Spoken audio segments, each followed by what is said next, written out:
And we are Ladies and gentlemen, welcome to the Iconic Class podcast. This is August 21st, 2016. I'm Seamus Coffey, and that's Mark. Hello. You're watching this. You're one of the 5 people that watch this. Hello. Hey, we got 53 views on the last. Well, I got on the last one. You, the one you went on. Here, let's see if we can up that real quick. And our number one fan, Rachel, is not going to be watching. She chooses to instead spend her day taking care of people that are sick and wounded. So, priorities, people. Well, let's share this to my 1,200 fans on Facebook and see what happens.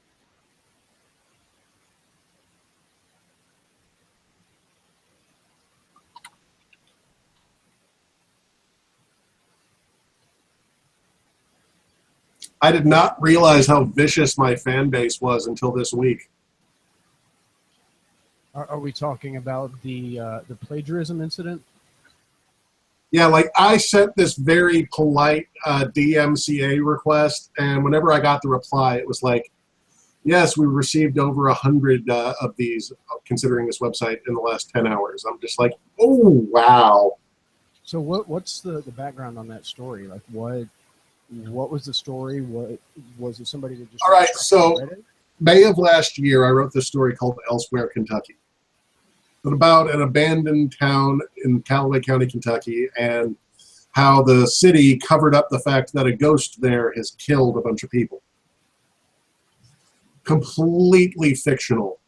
Like, it's so obviously fictional, you'd almost think it was an episode of Supernatural. But I get at least 10 messages a week from people asking me the location of the city and where they can find it and if it's real and all this other stuff. Well, what happened was this girl who has never had an original idea in her life. It was obvious from a website. First off, if you've ever played Warcraft, she called herself Jaina Proudmoore, which is like just straight up lifting from the mythos of that game, and saying that she was a ghost hunter, and then she took my story, word for word, copied it to her website, and then posted some pictures saying that this is what she took there, so on and so forth. Except there's this tiny little problem, and you know what that is? What's that? I have stories out there that might have been viewed twice on Reddit, had 2 upvotes, and nobody's ever heard of them. Mm-hmm. Elsewhere, Kentucky averages 1 million views a month on Thought Catalog. And is it only available on Reddit, or? It's available on Reddit. It's available on Thought Catalog. It's the reason I have 1,200 fans, because people will see it on Thought Catalog and have a link to my Facebook page. And then they'll show up there going, oh my God, I loved that story. Do you have anything else? Then I'll show them my other work. And they're like, oh my God, you're an author. Like, it's to the point that I wasn't even going to include it. And then everybody I talked to said, okay, in this compilation of short stories you're releasing, put Elsewhere in print. Oh, I agree completely, man. I hate the options for viewing Reddit on mobile, which is what honestly keeps me from reading much on there. I'd much rather do something that I can just, Well, see, the thing is that a few months ago, well, close to almost a year ago, a friend of mine who's also a writer for Thought Catalog and Reddit compiled a list of short stories that she had written, and then took 3 of them that she had never released, compiled it into a book, sold it. She did quite well with that. Well, I'm doing the same thing. I'm releasing several of my more popular stories in print form, and then I'm taking 3 stories that nobody's ever read, and that's what I'm releasing. And where is the goal to release that? I'm hoping to have it ready for release by September 1st. And will it be on like Google Play or Amazon? It'll be available on Kindle. It'll be available on Amazon in print form. Like, I jumped through all the hoops for Create Space and Kindle Direct Publishing and all this other stuff like that, so that it's going to be straight up formatted for Amazon. In order to get the exclusivity royalties that you get with Amazon, I can't put it on Google Play for the first 90 days. But in doing so, I'll get 70% royalty off of what is sold as opposed to 35%. And I'm assuming there's no iBooks in the future. Oh, no. As soon as that 90 days is up, that's the second place I'm going. Because people with iPhones actually buy stuff. Well, not all of us. I'm pretty picky. Yeah, but if my last book was any indication, I made more money on Amazon and Apple than I ever did on Google Play. Yeah, makes sense. I sold 2 copies on Google Play, 100 copies on Amazon, and 50 copies on the iBooks app. You know, honestly, So I think most people don't realize that Google Play even has books. I mean, it doesn't seem like it's ever been very heavily marketed in that ecosystem. like, and the 2 copies that I sold on Google Play was because the No Sleep podcast linked to the book on Google Play. Like, I lucked out there. They have millions upon millions of subscribers, and they ran me for 3 episodes last year. So, like, between them and Thought Catalog, I really don't even have to write anything anymore. And then people just show up going like, hey, I've heard of you. So did those podcasts actually do a performance of the story or a read, or was it just? Oh, yeah, like they did a full-on radio drama. No. I actually had some very prominent voice actors doing my work. I'm still kind of honored. And how is it I haven't heard these? I've like never seen you link to them. I linked to them last year, but it kind of got just drowned out between all the other bullshit on Facebook. Honestly, dude, I don't think your author page really shows up that often in my feed. Yeah, Which it doesn't is show odd up. considering how much you and I actually interact on there. Yeah. Well, see, the thing is that Facebook screws people who have author pages and fan pages and whatnot. If I wanted to pay them like $1 a week, everybody on my friends list would see me every time I posted something. But since I'm not paying for their extra services, I don't get any,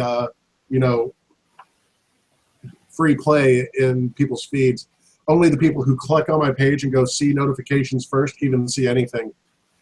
Well, I mean, I've done that, but I mean, I think even then the algorithm only shows me a portion of what gets posted for not just your page, but a lot of pages. Then again, I haven't been very active lately on that page. Like only in the last couple of days have I been like, okay, so here's this, here's this, here's this. So, Like I think one of the main things with Facebook is that it's just all wonky. Like I'm having to learn how to use Twitter. and Twitter's not that bad. I've actually found that Hootsuite makes it a lot easier. And you can I think you can manage 3 or 4 accounts with their free service. It's all. I've been looking at something called TweetDeck. It's a similar concept to TweetDeck, but I don't know. I think TweetDeck is just for Twitter, whereas Hootsuite lets you manage like Twitter and Facebook and pretty much everything except Google Plus. Well, to be fair, Google Plus never really took off. Hey, I log into Google Plus fairly regularly. You know, that's where I see YouTube comments mostly. That's pretty much all I use it for.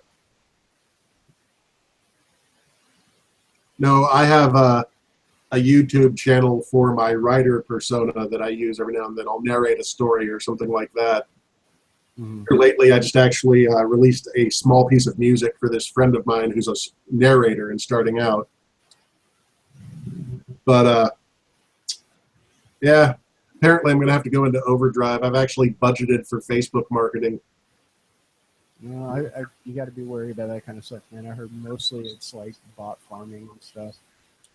Well, no, the thing that I would be specifically paying for on Facebook marketing was so that I would show up in people's feeds as suggested ad.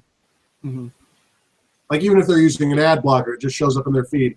Here's Seamus Coffey's book. Check it out. And I've heard people say, well, that doesn't work. The fact of the matter is they've gotten so good at picking the ads. I've actually clicked on a few of them in the last week.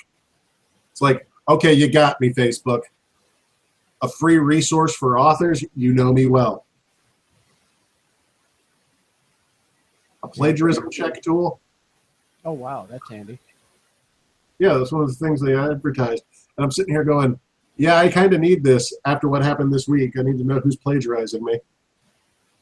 So is this the first time something like this has happened? Or? Oh, their website's gone, by the way. Like, not just the page that they wrote my story on, their entire website was suspended for terms of service violation. Oh, good. And as I understand, their Google AdSense account was shut down too. Like they were drawing ad revenue from that page. So what exactly was she claiming? That she was a ghost hunter? That she was a ghost hunter, that she had been to Elsewhere, Kentucky, and she took these pictures. Only problem is, she said that she had a real picture of Earl, and she showed this old white guy, right? Mm-hmm. Elsewhere, Kentucky is actually based on some old stories about life down in western Kentucky before they filled in the land between the lakes area. Mm-hmm. There's actually a few abandoned, submerged underwater towns on that side of the county. In fact, if you were to go through the woods from where I described Elsewhere, Kentucky, you'd find Callaway Town, Kentucky, which is at the bottom of the Kentucky River, or the Tennessee River. Okay? So I heard these stories from an old man named Otis, and I included them in my story as a man named Earl. Okay? So she's sitting there with this picture of Earl, except there's this tiny problem. Earl is really Otis, a 6'4", 80-year-old black man who died back in 2008. Wow. Or Katie, who is straight up based on a girl I was living with at the time, who alternates between having blonde or pink hair and is as skinny as a rail. And the girl she posted the picture of was kind of chubby and dark-headed. And I'm just sitting here going, I could handle somebody taking my story and posting it elsewhere, because that happens fairly often, especially with Tumblr. Good God, they'll take the whole text of one of my stories and just share it everywhere. But saying, oh, hey, I did this, I wrote this, this is my accomplishment, come read my book where I published this story. And I'm just like, oh, guess what? DMCA takedown. I hate using the things, but damn. So how did you find out? Was it something a fan brought to your attention, or? Well, no. I was in a conversation with another writer, and I was telling him about how Elsewhere kind of turned into a phenomenon. So I went and Googled it, and because she had set up her site and did SEO, whatever, she basically got up to the top of the search results for Elsewhere, Kentucky. Like, people were reading my story and then searching for Elsewhere, Kentucky, and then going to her website and commenting and praising her for writing it. That's, man, I would be so pissed. I was. That's why I broke from my whole, I'm not going to bring the law into this, and wrote a legal form and provided it to the service provider that hosted her website. Unfortunately, you have all the means to back up your claim that it's yours too. But what I did was I took a scan of my driver's license, shame that I'm Seamus Coffee, and then just linked to everywhere where that story was published and I got paid for posting it. And that I was very clearly not that woman. And I linked them to my email address because I actually used their hosting service at one point, and said, you have my credit card details on file for this email address. You know that I'm not the person who runs this website. Yeah, don't piss off a nerd. Between that and 100 other messages telling him to take it down. Yeah, never anger a nerd, man. Yeah, see, I'm actually kind of, at this point, wondering what's going to happen if this book takes off. Well, if you ever do any kind of book signing in Colorado. If I ever end up in Colorado, if I can walk afterwards, that's going to be fun. There's lots of bookstores here. You need to book an appearance at every single one, so you can stay here for a week. Well, see, if I ever, see, the thing is that I finally got it set up so that if it goes through correctly, mm-hmm. I'm going to be able to distribute to bookstores. I just have to get the bookstore to order it. Now, in the past, I would call a bookstore and see if they'd order it. They would be like, well, is it available in this wholesale distribution channel? And I'd be like, well, no, it isn't. Well, now it will be. Oh, awesome. So if I can drum up demand at a bookstore for them to order a copy or two, like, say, the local Barnes & Noble, hi, I'm a local author, you might want to put this in. Yeah. Because they have local author sections. They do. They do. Because, shit, if I start selling... Don't they have an independent publisher section too? Yeah. So if I can get in on that, if I can get in on like Barnes & Noble or Books A Million, that's where it'll take off. Because Barnes & Noble, once they put you on the shelves, if you sell out, they'll just restock. I'll be half tempted to go to Barnes & Noble, buy their whole stock. Well, if they make it into stores here, let me know. I'll pick up a copy too. Well, the first book I put out, Your Parents Were Fucking Morons was sold in New York and in Great Britain based on the royalty information I got. So I actually found a copy of that floating around on eBay. Wow. Like some asshole. Like what I do with that old book is I would keep about 20 or 30 of them in my saddlebags on my motorcycle, and then I'd go into a bar. I'd be like, "Hey, girl, guess what? I'm a published author." She'd be like, "Yeah, right." I'd be like, "Want to see a copy of my book?" All of a sudden, they're like, "Wait, you've got a book?" "Yeah, I've got a few copies." And then I'm selling them right there in the parking lot of the bar and using the money to pay my tab. Wow. Like that one I just sold by, "Hey, how you doing? Want to buy my book?" But no, that one, I would sign copies of it at a bar. One of my signed copies ended up on eBay, and the dude was selling it for $5. That's exactly what he paid for it, too. If you give me an advance copy of the new one, I'll be sure to come up with a blurb for the cover. Like, dude is fucked up. Something like that. Oh, the thing I'm working on right now, I'm trying to find a YouTube narrator of some prominence that wants to take one of the stories I've never released before Mm-hmm. and then narrate it. See, normally what they'll do is they'll take one of my Reddit stories that has 2,000 or 3,000 upvotes and they'll narrate that because it's popular. Mm-hmm. So I'm trying to find one that's just like, wait. You're putting out a book and you're going to let me narrate a short story that nobody else has ever read before. It's finding one that'll be excited to do that, or at the very least will do so for less than $20 because I don't have much of a budget. Who is it?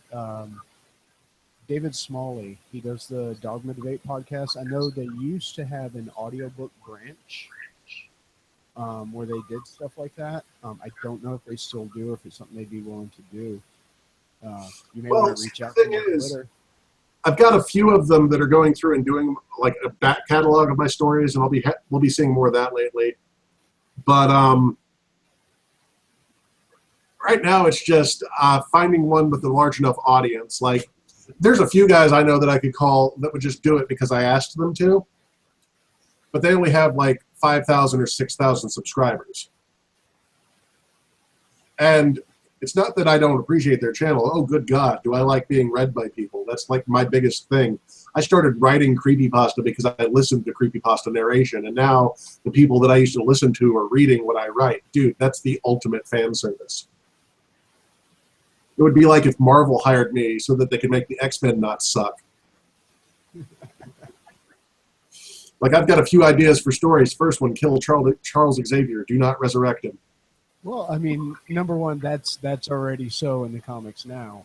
But it's not. In fairness, it's not Marvel that has a problem with X-Men. It's Fox that has a problem with X-Men. That kind of like, other than Deadpool, that franchise has consistently disappointed me. It's like if I could write for DC. I love DC. DC has great stories. Their TV has been lacking, especially Arrow. See, everyone says that about Arrow, and I kind of dug the Damien Dark story this year. And I did hear that... No. I love the Damien Dark story. Love the magic. I love the John Constantine being there. I just kind of wish Felicity would die. That ain't going to happen. It's the CW. They have way too many shippers on that show, on that fandom to ever get rid of that character. It's like, you can't even, I can't even go onto the Arrow subreddit anymore because everybody's just like, Felicity this, Felicity that. I'm just like, that's great. I don't really care. Her and Oliver can get married. I just want her to die tragically. Well, see, the nerd in me was like, no, her and Oliver can't be together. He's supposed to be with Dinah. But they killed her. No, they killed Laurel. Yeah. She was the show's version supposedly of that character, but not quite. And with the multiverse opening up and the introduction of the one from Earth 2 and the Flash that actually more closely mirrors the comic book Black Canary, there's no reason they can't bring her back. And she's already confirmed she's going to be back. At least some. I'm going to tell you right now, I really, really hope that Flash is doing Flashpoint. They are. They have confirmed. And I really want to see some Crisis on Infinite Earths. They said Flashpoint is only going to last 2 or 3 seasons, or 2 or 3 episodes, I think. Yeah. It's going to be him dealing with the repercussions of fixing everything, but not quite. I don't know. I kind of like the idea of Wally West as the Flash. That was my first Flash. Yeah. I don't think Yep. they'll take his abilities away, though. I think that might be one of the things that remains as is, just because the fans want it. Today, they also confirmed that that little hint that we got in the season 2 finale, when Zoom is presumably being killed, but then he looks suspiciously like the Black Flash. They have confirmed that he will return in season 3 as the Black Flash. Oh. Yeah, and Is it? Legends of Tomorrow, we're getting Legions of Doom. So they're Oh. from animated shows, which I fucking love. And who else? We're getting Linda Carter on Supergirl. I'm curious to see what's going to happen with Supergirl on the CW. Yeah, I'm so stoked. They've confirmed that the crossover in usually like episode 8 or 9 of the season is going to be a 4-night event that encompasses every one of the shows. And Mostly just because Supergirl was such a great show when it was on CBS. Mm-hmm. I can just see once it's like brought into the fold, that's just going to be really good. It's also a lot cheaper to make now because they moved everything up to Canada. And so they're actually literally in the same facility as all the other shows that are being filmed. So it does make crossovers easier. It makes it easier for us to get big name. Like they've confirmed Supergirl is going to have Superman in it for the first 2 episodes. See, what I really like is I was looking at Stephen Amell's Twitter, and he just posts a picture, and it's Supergirl's boot, the Flash's boot, and his boot, and he's just sitting backstage. Right. They were working on, they were doing photo ops for the upcoming season for the CW that day. I don't care. In fact, just seeing the Arrow and Supergirl interact, that would be great. And White Canary's boot was in there, so was the Atom. Yeah. So, yeah, it's going to be a great season. I am, as a DC fan, I'm loving it. I wish the cinematic universe would follow. So I finally saw Suicide Squad. And I think Jared Leto was channeling Jack Nicholson's Joker. a little bit, but as somebody who never really cared for Heath Ledger's Tom Waits inspired version, I actually dug his performance as a Joker. It made me want to see him more. Like, I only had one complaint with that movie. One. And it's a minor one. You get all of this backstory, right? Mm-hmm. All right. And here's Sergeant Timmy. I mean, what was his name? The guy with the dreadlocks, the first one to die. Mm-hmm. Slipknot. Slipknot, yeah. So you have all of these guys with their intricate backstories. Oh, by the way, here's Slipknot. He's on the team too. And I'm just like, might as well just put him in a red shirt. Well, in fairness, that whole scene, the way that went down, was straight out of one of the early issues of Suicide Squad. It was Captain Boomerang who talked Slipknot into doing that, and yeah, took him out. So people complain about it, but it was very accurate to the comic. So. Oh no, I went back and looked at some old Task Force X comics just so that I could have a fair opinion of it when I went in. Mm-hmm. I'm not. My only, like, even when it comes to Harley Quinn, I don't really have any complaints there in terms of how the character was portrayed. She's always been kind of this tragically broken Stockholm Syndrome partner in crime. But I don't know. I just think the movie could have been a little bit better if she had been a little bit less over the top. Well, Harley's always been over the top, though. Yeah, but like, maybe it's just because I was watching Batman the Animated Series or something like that. But she was never so overtly sexual. Right. Yeah, I can definitely see that, but the animated series costume, while it's iconic, doesn't really work in live action. I mean, we saw it for a glimpse, and it was amazing to see it in that glimpse in the movie. But a whole movie of that, it would have been too silly, I think. Yeah. I think it would really fit with the tone of the universe they're building. I don't have a problem with her costume. It was just the whole, pritsy, kitsy, catty part, as opposed to the, wouldn't have been. All right, remember when DC came out with Gods and Monsters, right? Mm-hmm. And they came up with that short Twisted where Kirk, Vampire Batman, goes after Harley Quinn, and she's just like, she's in a somewhat closer outfit with the fishnet and the booty shorts. Mm-hmm. And she's coming at Batman with a chainsaw, and she's just completely flicking nutters. That would have been cool. No, I think this one was pulling mostly from New 52. That particular version, down to the origin. I mean, the fact that her skin is actually chemically Yeah. removable, that's New 52. Um, which to me has always seemed kind of influenced quite heavily from when Tara Strong took over the character. Um, Well, you know, I did kind of dig that they, even though it was a dream sequence, showed that Harley wanted a kid with Joker, even if that kid is named Lucy and living with her sister and never going to be shown in the movie. well, you never know, man. Maybe they'll learn from the TV series and start going for those deep cuts. Because I Or think maybe on season 20. what DC needs to do, instead of trying to copy Marvel and build a franchise that way, DC needs to focus on their strong suit. And their strong suit over Marvel has always been villains. They need to focus on giving us the villains. Give us Brainiac. You know, that can make for a 2 or 3 movie arc that would be Oh, phenomenal. good God, You Brainiac. know, give us a good version of Doomsday. Like, I mean, we've already got the Doomsday character introduced, fine. But given the nature of that character, he's going to come back. He's going to be tougher. He's going to be harder to kill. Why not have that be the Man of Steel sequel?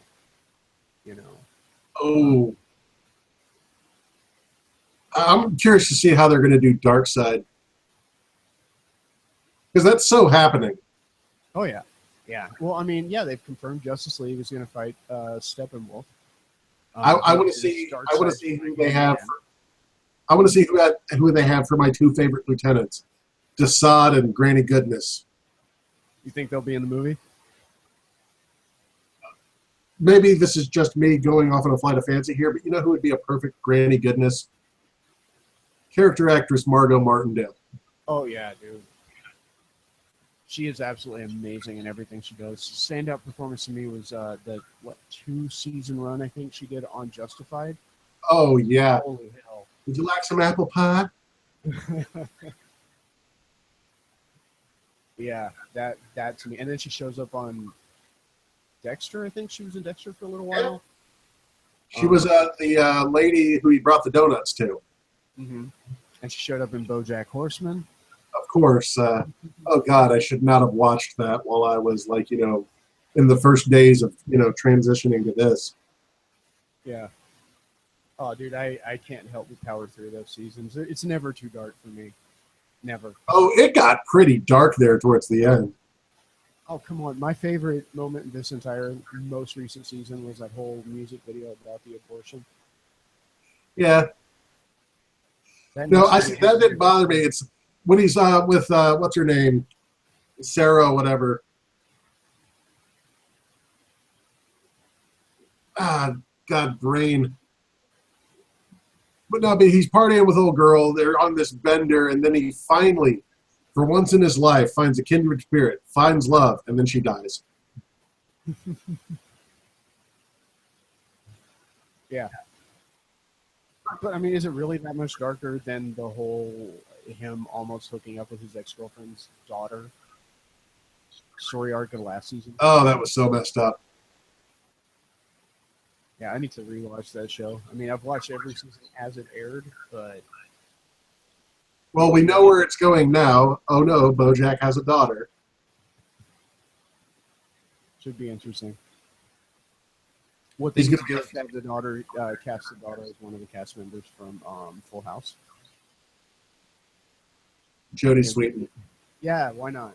Given the ties to, that whole he used to be in like a Full House type sitcom. Well, no, it has to be Jodie Sweetin because Candace Cameron is like her brother, just a complete fucktard. The Olsen twins won't go anywhere near anything like that anymore. They're like, we're worth hundreds of millions of dollars and we have cocaine and anorexia. It isn't Or that this means Kristen Shaw won't be in season 4. I like her, man. I think she's amazing in Last Man on Earth. I loved her in 30 oh no, Rock. Wendy Shaw is the shit, dude. Yeah. You all right? No, Last Man on Earth, man, that show. They came out of nowhere, dude, because Fox has not been known for their comedies as of late. And then I gave it a chance, and I was just hooked. Man, I can't believe it. He really walked around for like however many episodes they had where the whole half of his face was shaved, his head, everything. He actually walked around in his day-to-day life like that. That was very real. Yeah, see, that's my perfect apocalypse right there. There's only a few people left. That's it. Okay, I'm good. Not sure I'm going to go back to California when I'm done. I think I'll drive around and be like, hi, I'm in St. Louis or something like that. So if the world ended, you would go to St. Louis. Well, yeah. There's a nearby hydroelectric dam. They're not going to lose power anytime soon. I mean, go there. There's also the beer factories. Pretty sure I can get at least one of them up and running. Yeah, there's got to be a distillery. I mean, it's Budweiser, but no, I live the rest of my life without beer, not bourbon, though. Oh no, the rest of my life without bourbon, that's hell. Mm-hmm. So I meant to bring it up. I had a thought. It's a few months early, but I was thinking I'd like to do some kind of Google Hangouts broadcast for Hitchmas. Maybe invite for what? For Hitchmas. Oh, absolutely. You know, have everybody have their cigars ready and their glass of Johnny Walker. Yeah. Something to think about. Something to think about. I've actually been playing around with something kind of cool on my phone. I don't know how well. Isn't it? No, it's from Peter Boghossian and Richard Dawkins. Oh, the Atheos? Yeah, I've been playing around with that. Yeah, I downloaded the free one after hearing the appearance they did on the Thinking Atheist. But yeah, that's why I got it. Yeah, but there's a paywall that I haven't paid for. Where's the paywall? It's level 1, I believe. Once you get through the introductory stuff. I must have downloaded the good version. You're Android though, right? Yeah. That might be part of it. Because I'm not seeing a paywall. I was surprised, like at level 1, like I was doing really good, and then towards the end I started slacking off and failing, and I was like, oh wow, I'm dumber than I thought I was. Yeah, apparently I love the idea of that app, but I don't know. At the same time, a lot of atheists in the community are a little bit too brash and outspoken, and those tend to be the ones I enjoy watching. Yeah, well, see, the thing is that I'm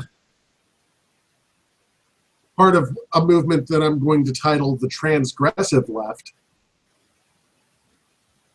It's the complete opposite of the regressive. It's fuck you and you're wrong, shut up.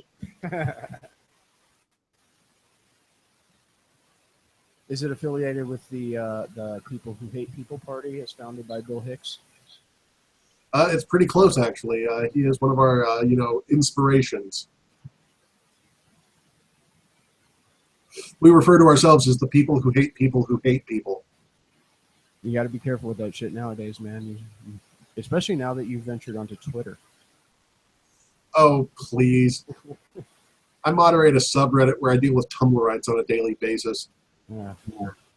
Apparently, my most popular answer to the date is, you're not wrong because you're factually inaccurate. You're wrong because you're female. That's horrible, man. It's like not what I actually believe, but if it'll just get them so angry that they go away, Trump 2016. You can say that with a straight face. No, can't you see me laughing? Oh man. But you do know if you don't vote for Hillary, you're sexist. That's the thing. See, this is the one election where I get to sit back and be like, ha, I get to live conscience-free and guilt-free.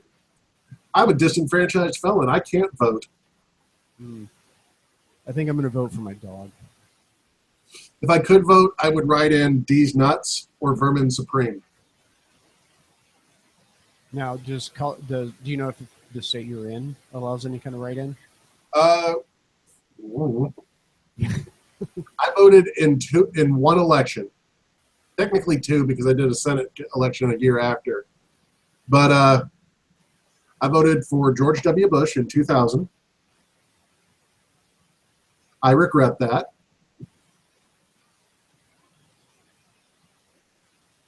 Of course, to be fair, I was an 18-year-old little shit, and I was saying, why vote for the lesser evil?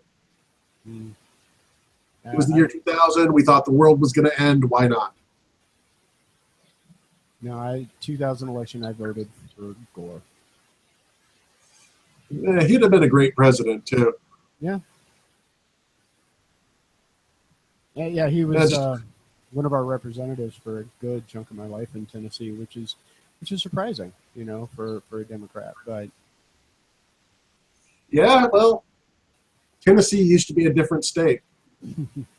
Hey, there is some hope. I read today that apparently one of the first hurdles has been cleared in Nashville for the decriminalization of marijuana. Yeah, I've got a few friends down there that are really excited about that. Yeah, I guess more and more states are going to start copying us here, I believe. Well, the financial incentive will eventually outweigh the moral incentive. Yeah, I don't understand how it's a moral incentive. No. People who think that if you're not sober, you're going to hell. Debauchery is a sin. It says so in the Bible 18 times. Yeah, Genesis also gives us dominion to all seed-bearing plants, so I think it qualifies. Of course, Genesis also tells us that it's totally cool to hook up with your dad if he doesn't have a wife and you're his daughter. Yeah, and they built a monument to that in Kentucky recently. I almost want to go there. Dude, I would totally be down with planning a trip to meet you there. Just watching Aaron Ra go off on them, like that whole hour-long video was perfect. Yeah, I wish it had not just been recorded on some shitty smartphone, though, because some points they were shouting, and I was like, I want to hear Aaron Ra annihilate them. Like, my favorite was, okay, so our tour guide here is going to give us proof. And then 5 minutes in the conversation, the guy's like, I didn't say that. And he's like, we recorded you. Everybody on the internet is going to see that you are now lying. Well, I didn't say that. I think my favorite story from that whole debacle, that whole protest, was I think it was David Smalley in his speech. He was talking about how they figured out the names of the wives, and basically they had the staff vote on what names they like, and then they researched what the Aramaic equivalent of that name would have been. Like, one of them was named after the Little Mermaid. So, such painstaking accuracy in that place. Yeah, and see, the wonderful thing about that is just being from Kentucky. You know what everybody I know in Kentucky has been saying for years? Get that Australian fucktard out of our state. I thought he was from New Zealand. Is there a difference? Yes, there is. To Kentuckians? No, probably not. Then again, to Kentuckians, there's not much of a difference between Australians and Brits. Not really, no. I used to date a girl who was from Australia, living in Canada, and I think she was born in the UK. She tried explaining that to a Kentuckian, and they're like, so you're European? European. No, European. Oh, I'm so glad I left the South. Me too. Yeah, I only ever went into Kentucky once, and it was for like half of an afternoon. It was right at the Tennessee border. See, yeah. I was born and raised there. Like, my girlfriend is in the most southern part of Indiana she's ever been to, because she's like from super up north, damn near in Michigan. She's like, this is the South. And I was like, no, honey, this ain't the South. The people here have teeth, and they can spell words.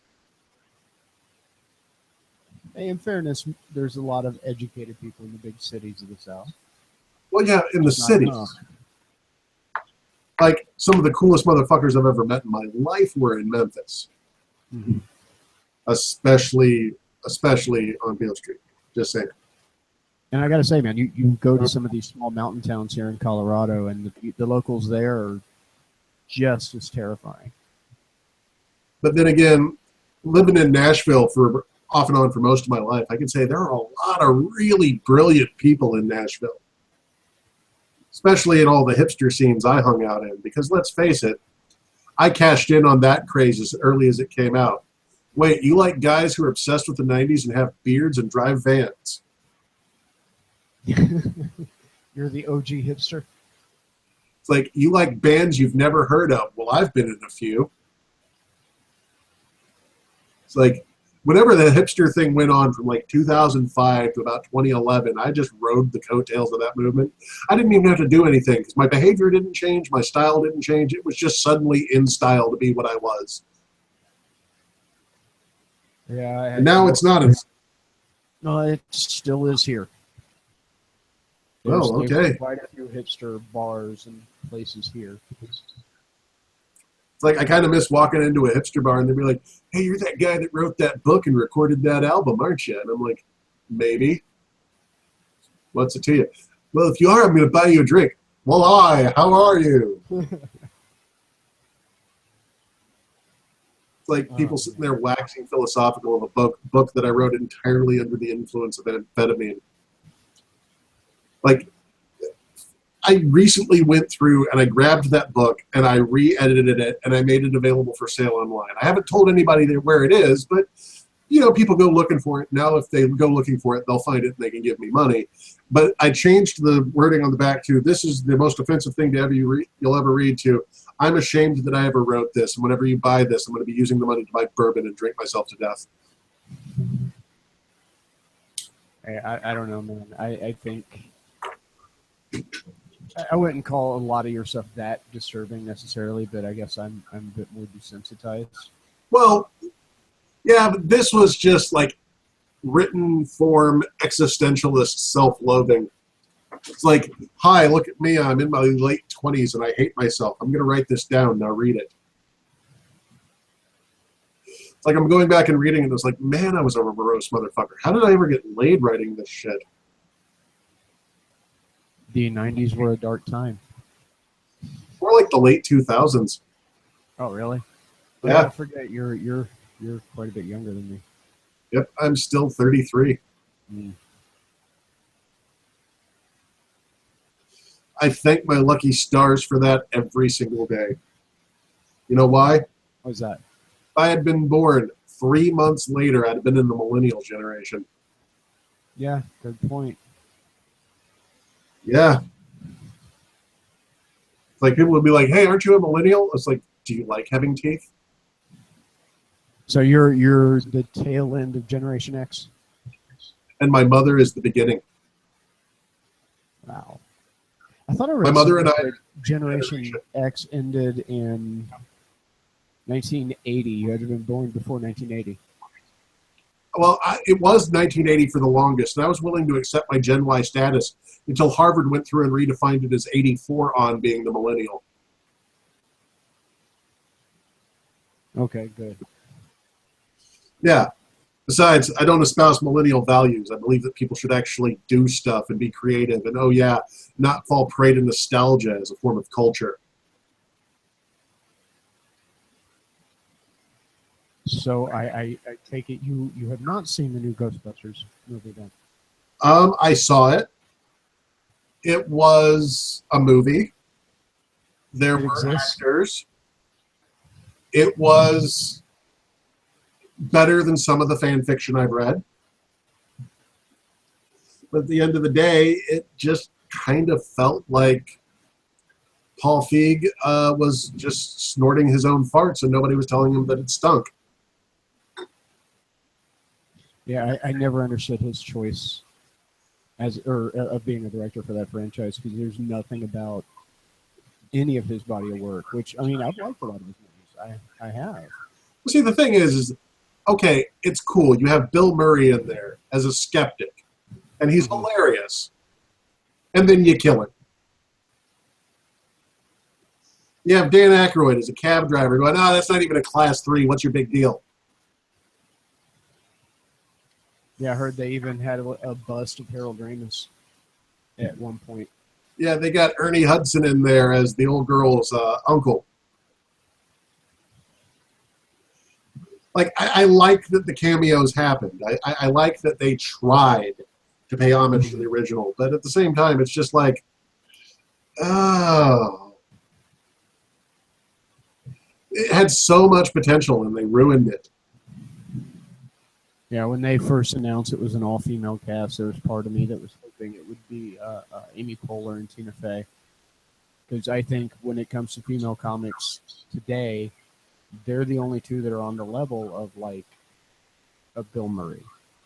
If they were Amy Poehler and Tina Fey, man, that would have been the best movie ever made. Oh, yeah. And they should have definitely made it a sequel. They should have maintained the continuity of the franchise.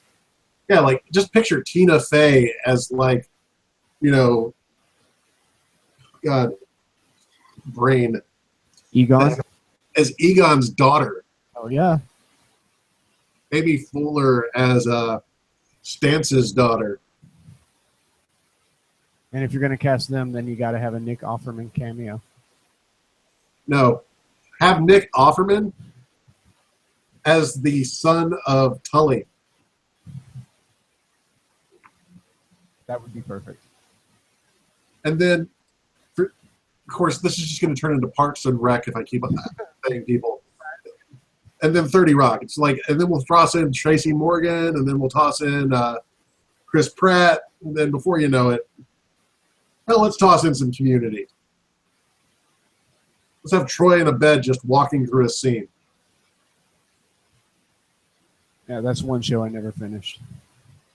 Yeah, me either. I know that there's a season that Yahoo put out, but I never watched it. Yeah. I don't know, just never grabbed me. These days, comedies are so rare that they're any good. There's a few shows that I'm waiting to come back. Silicon Valley, that's my big one right now. Yeah, the show that I'm really big on right now, like every week, I'm just sitting there watching it like, okay, what are they going to do next? Mr. Robot. Oh, holy fuck, dude. Okay, spoilers. Did you see this week's episode? Fuck yeah, I did. Dude, I totally called that in episode 1. I knew. I was like, why the fuck is he watching people play basketball? This makes absolutely no sense for this character. And for some reason, there was just something about the way those scenes were shot, and especially when he got into that altercation with one of the players, that made it feel very prison-esque. See, the prison thing didn't land on me. Like, it never freaking occurred to me until all of a sudden the white supremacists are going after him, and I'm like, holy fuck, he's in prison. Yeah. And then I'm like, no, it's just another mind fuck like this show always does. It's going to be something else entirely. Nope. Old boy's like, stab, stab, stab. I think the highlight of this season so far is probably a couple episodes back when Elliot was in a coma or whatever, and he was basically in a sitcom. Oh, that episode was so great. And they even had Alf, and it sounded like the original voice actor for Alf came back to do that. My only question is, okay, so if Elliot was in prison, then how did he bring the site back online? Did the site even exist? I don't think the site exists. I think whatever it is that is making him think he's living with his mom is also making him hear things differently than how they're actually occurring. Like, why would white supremacists in prison be demanding Bitcoin? They're not. They're probably demanding money. So it makes it seem as if he busted some kind of trade ring or something. Some dude was smuggling something in, and his mind told him he was hacking. I'm curious to see as how that's going to play out. Of course, I really like that reveal. By the way, whenever White Rose contacts you, tell her I did you well. I'm just sitting there going like, oh, fuck. And man, Craig Robinson in this thing, who knew he could play? Oh, man, he was good. Yeah, I was expecting him to be silly and goofy like like always, but man, Oh, he he's plays freaking psychotic scary. very well. Wouldn't want to cross him in a dark alley. Speaking of people Craig Robinson commonly makes movies with, have you been watching Vice Principals? I have not. I want to, but I'm gonna wait until the season's done and just binge it. I'm a Binge it, binge it. Because Walton Goggins and Danny McBride constantly going at each other, it's just perfect. Yeah, I love Walton Goggins, man. I loved. He was the reason I watched Justified. He was absolutely brilliant in that show. Is his character anything like Boyd Crowder? More like Venus Van Dam. Oh man, he deserves better acting gigs. He needs to be a big name. Yeah, see, the thing is I remember reading somewhere, he was asking Kurt Sutter if he could be on Sons of Anarchy, and Kurt Sutter was like, no, I'm not going to have any of you Shield boys on there. Walton, the only way I could have you on that show is if you had tits and a dress. And Walton's like, well, make it happen. Yeah, that I always wanted to see a crossover. I'd Oh, like to see Boyd run into Venus. see, I was sitting there the whole time kind of wanting to watch Jax run into Michael Chiklis. Well, he kind of did Yeah, kind of. at the end because Michael Chiklis was one driving the truck, right? Oh, that show ended so terribly. Well, I loved that ending, man. It was perfect. Yeah, Because I mean, if you go back and you rewatch season 1, which is what I did immediately after it ended, I just went back and rewatched the first 6 seasons. The first 2 or 3 seasons of that show very much relied on the theme of will he escape, the life, will he escape like his father couldn't? And yes, the answer is no.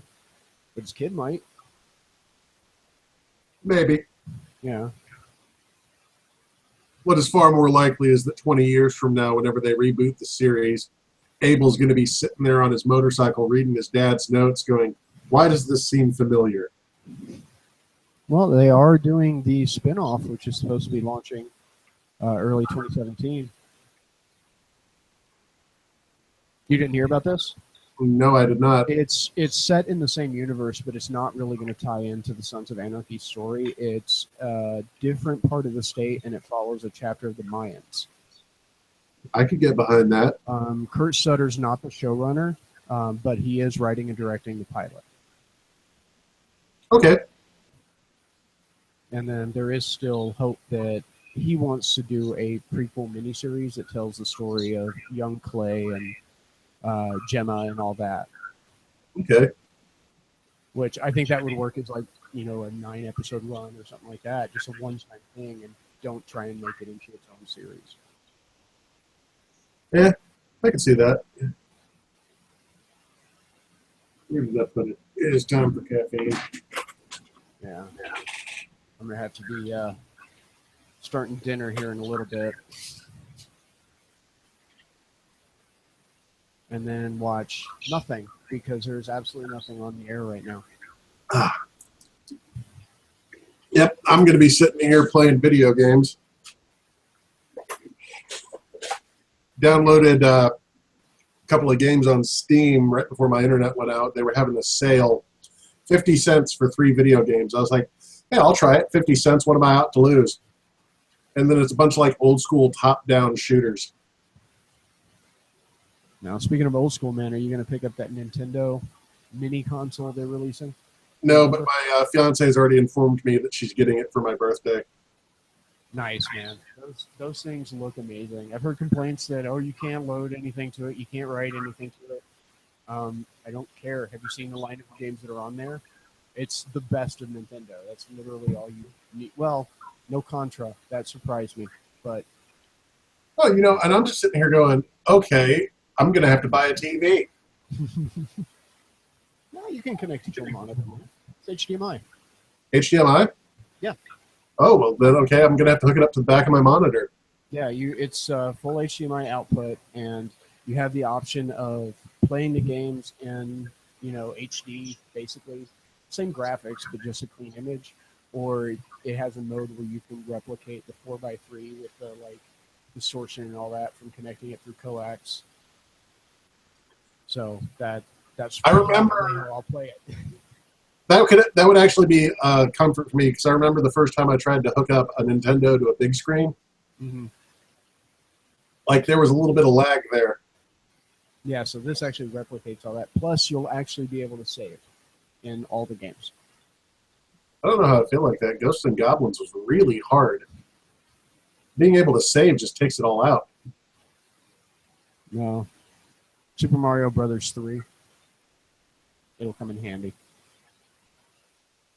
Yeah, I wonder if all the but we cheat have codes are going to work.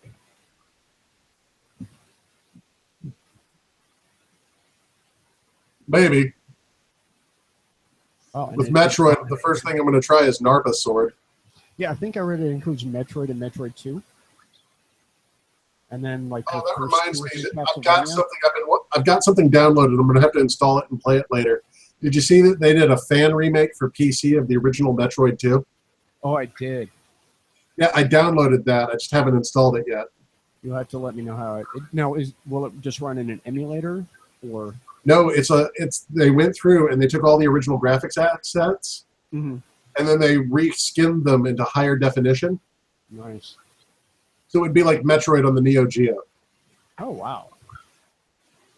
Like the exact same gameplay wise. I don't know. I'm gonna have to try it. The other one that I downloaded recently was the new GoldenEye Source. Mm-hmm. I'm sure you've seen it, where they're advertising. Some guy went through and took the GoldenEye multiplayer and transferred it onto a newer platform. Yeah, I read about that, but it doesn't. It makes no mention about any of the campaigns for that game. Which to me, that's what I loved about that game was a campaign. Well, I didn't see any campaigns when I was playing, but it was kind of nice to be running around like with Odd Job. Mm-hmm. Well, but no, the article I read said specifically that the campaigns weren't done yet. All that was available was a multiplayer.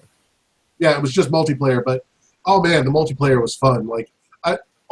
I like that there's no crosshair, that you have to stop and aim if you're going to aim. So you kind of have to guess where the bullets are going to go. And there are these guys just running around, headshot, headshot, headshot. I'm just sitting there going, okay, I'm going to hit you in the body until you fall down because I'm not good enough for headshots. That or there has to be some kind of mod they're using. Wouldn't doubt it. Took me 5 minutes to have a hack for one of the games that I play. Then again, I made it. Yeah, I don't know how I feel about installing any video games on this PC, considering it's what I use for the podcast and that kind of stuff. Well, I'm a console guy. here in a couple of months, I've been informed I'm getting a new computer, whether I like it or not. So, yeah, I thought about donating a camera to the cause, mailing it to you. oh, I'm actually, that's not going to be an issue. One of the things I'm going to be getting is a tripod. Nice. Because whenever I get a little bit further along on this whole being a serious writer thing, like once I've established, hey, I have a few books out and I have a fan base, here's my Patreon, pay me to do nothing.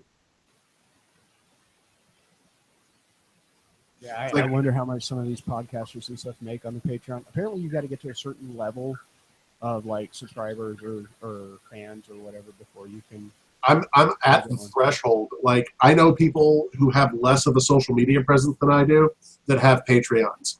So how does it work? Because I know with Patreon for podcasting it's per episode or whatever. Is it like a per month? Is it per story? Well, I was looking into other authors that are on Patreon, and basically what I would have to do is I would have to list out how much writing I do in a month, and then I would have to maintain that pace and then provide special incentives to the people that donate.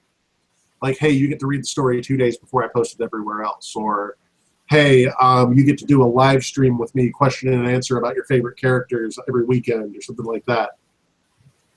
Like, there's this one guy, he writes for No Sleep and he has a Patreon. And he makes like $600 a month just sitting there writing like he used to, but now he gets that extra $600. Nice. And I'm sitting there going, man, $600 a month. Man, I've got 5 times the fans he does. Why am I not doing this? Oh, wait. Yeah, that's why, because all of my fans are poor. I know I shit you not. Facebook lets me see the demographics of who likes my page. And my fans are women ages 16 to 34 in Kentucky. See, I think that when you post them on like Amazon or sites like that, you should have alternative artwork that makes them look like they're romance novels. Oh, that's in the works. A friend of mine is working on a short story, and I'm going to be contributing, and I'm going to convince her that we need to release it as a book. Her story is titled GWBDSM, and it's erotic fan fiction of George Bush, Donald Rumsfeld, and Condoleezza Rice. Oh, Jesus Christ. It's the worst thing I've ever read. The only way it could be worse is if you had Donald Trump. Please don't. Well, I was going to be writing pretty much a scene-for-scene remake of the porno Who's Nailin' Palin. Oh, God, I remember that thing. I remember when that came out. I laughed hysterically. Yeah, that actress in that thing, she actually rode the coattails of that for a few years. Yeah. I mean, what do you do? Yeah. That's always been a thing, though. Now there's one that looks like Miley Cyrus, and that's how she makes her money. Wouldn't know. It's not that I'm necessarily against the consumption of pornography. It's just I don't get to do it very often. Well, honestly, I'm probably one of the few people still left that lurks on 4chan. And you see a lot of those ads on 4chan. You see ads when you're on the internet? Yeah.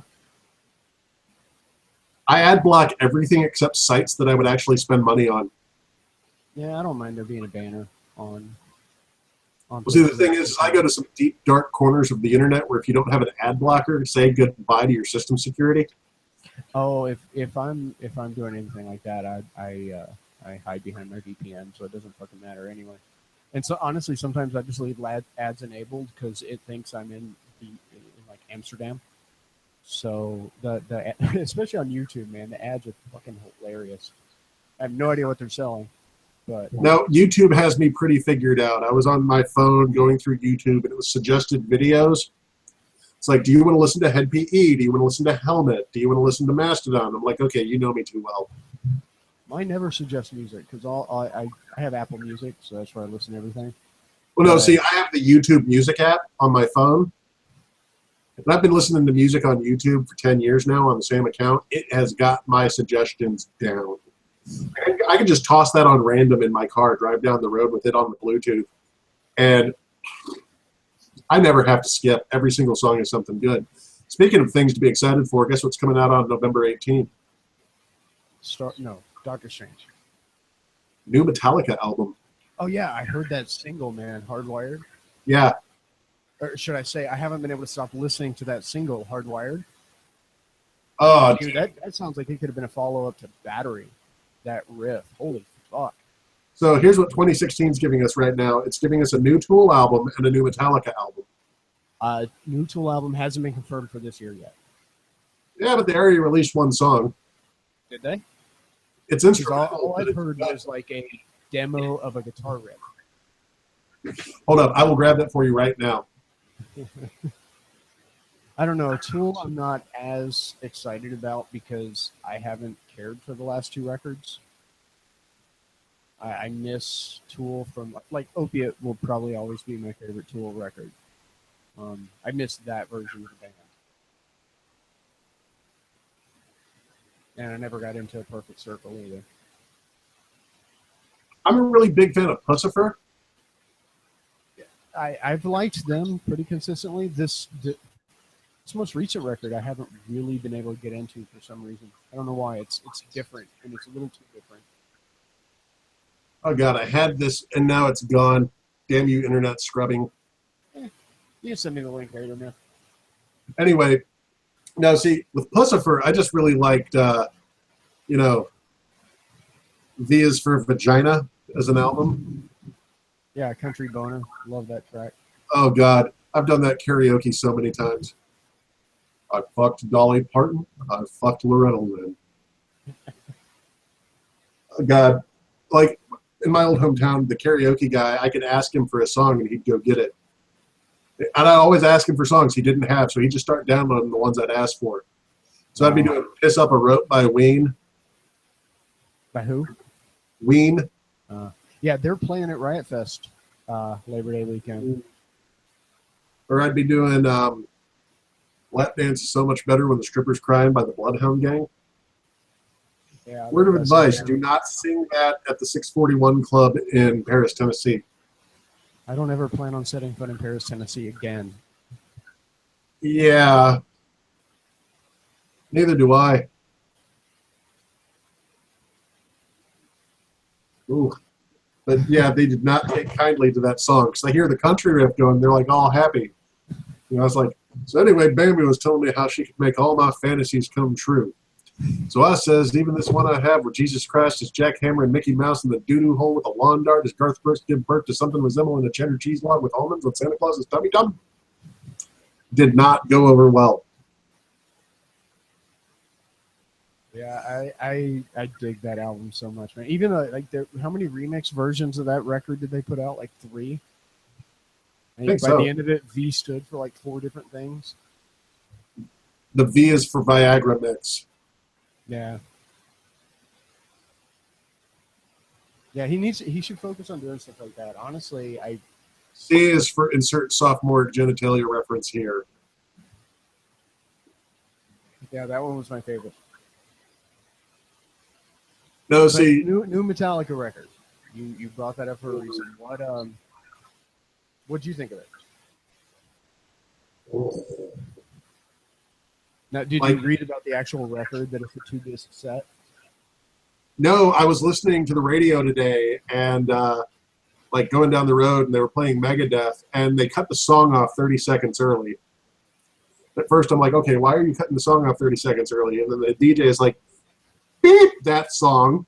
Beep Dave Mustaine. I just found out Metallica's putting out a new album. Yeah. And I'm just like, okay, I like this radio station. Save this to presets.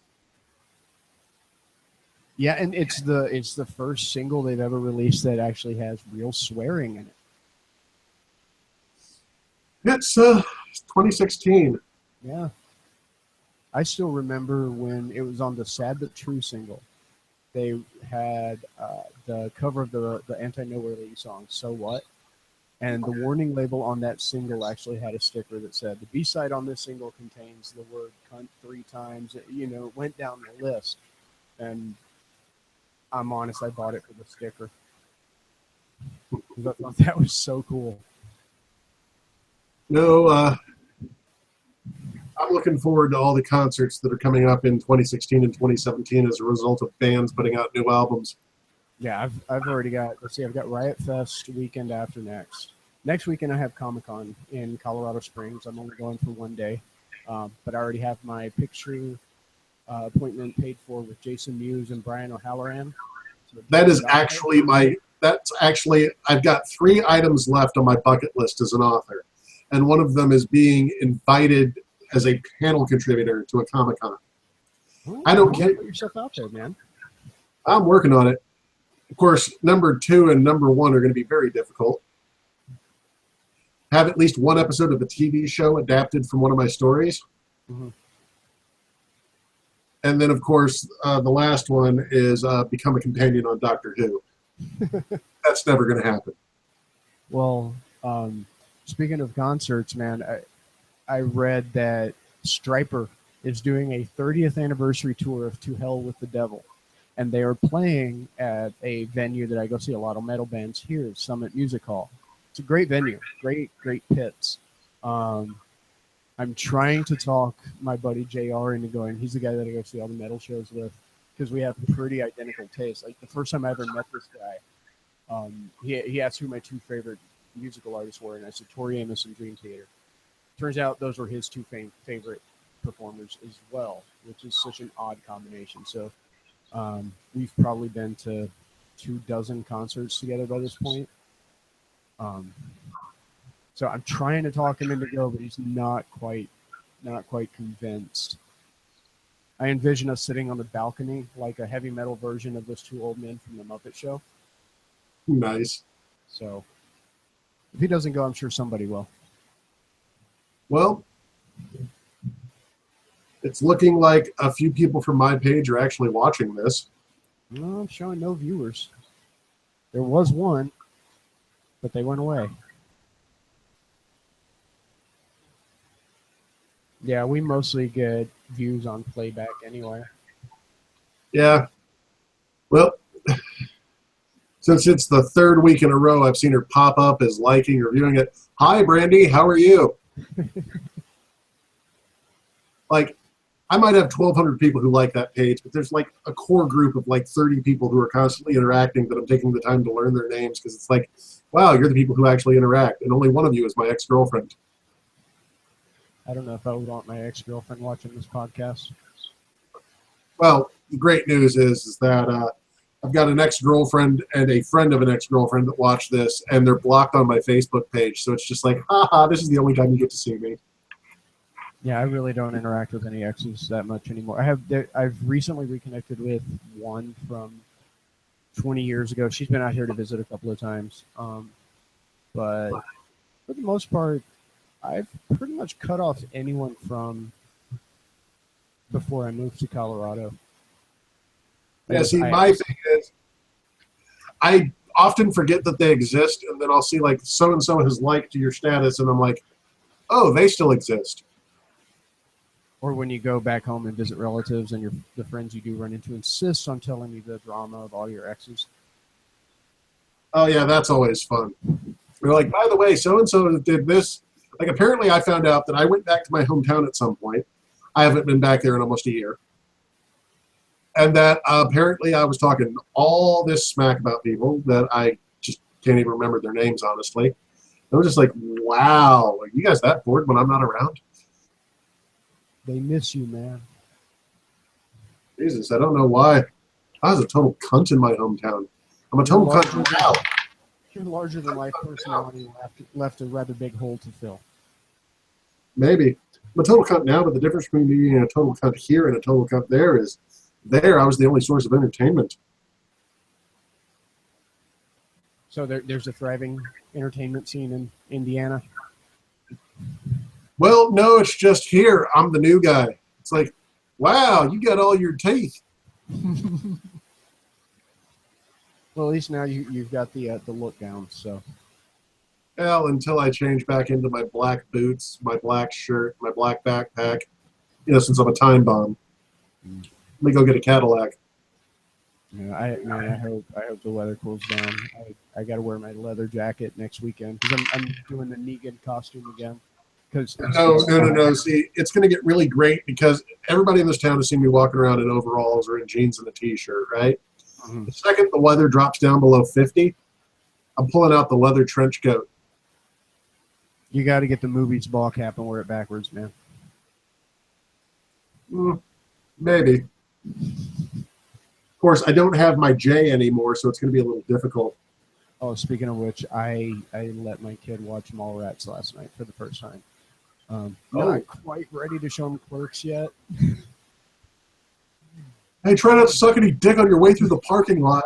No, it's not even that. Because, I mean, let's face it, Jason Lee tells quite a few very, very raunchy My Cousin Walter stories in that movie, in Mallrats. Yeah, but then again, I'm not sure he's ready for old girl riding the dead homeless dick either. That was it, exactly. That was the scene.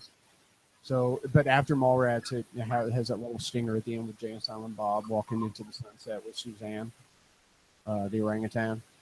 He asked, did they make a movie out of that? I was like, as a matter of fact, they did. So I think that'll be next. And then maybe Clerks 2.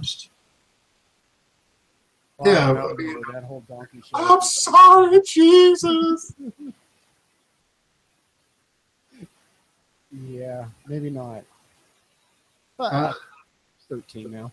He's 13. You might be able to get away with Dogma. Oh, definitely. There's nothing in that one that's that bad. I mean, the one topless shot they have, there's no nipples. Yeah. So, well, man, I think it's about time for me to start wrapping it up. I got dinner to prepare. Well, pleasure doing this. I should have stable internet by the time we do this again. Okay. I'll talk to you later. I was thinking maybe next Sunday. Right on. Because I have Comic-Con Saturday, so. Will do. All right, man. Well, I'll be in touch.